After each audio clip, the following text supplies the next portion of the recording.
Ng'aragu nene nĩ ikoretwo ĩgũmĩire icigo itiganĩte gũkũ bũrũri-inĩ na macũngĩrĩrio mayo nĩ wagi wa mbembe iria ikoragwo ihana ta irio cia o mũthenya harĩ mũingĩ.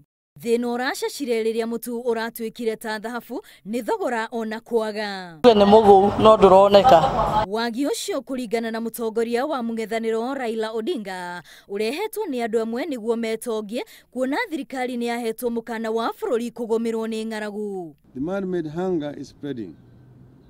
Supermarkets have run out of not just the subsidized unga, but all sorts of unga. This hunger is clearly manufactured.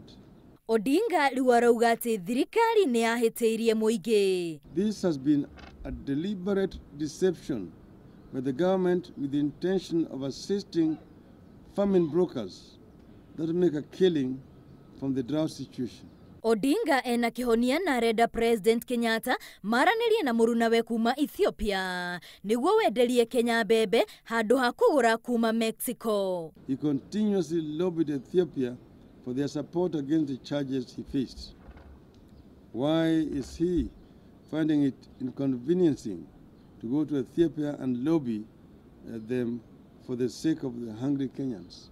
Ningĩ no marenda Minister wa ũrĩmi Wilibet na Minister wa ũkũria wa matũũra Mwangi Kĩũnjũri mabutwo wĩra kumana na thĩna ũyũ ũgũmĩire bũrũri. Immediately form a commission to inquire into the present food shortage with a view to ascertaining and reporting on the causes thereof and to make recommendations to prevent recurrence.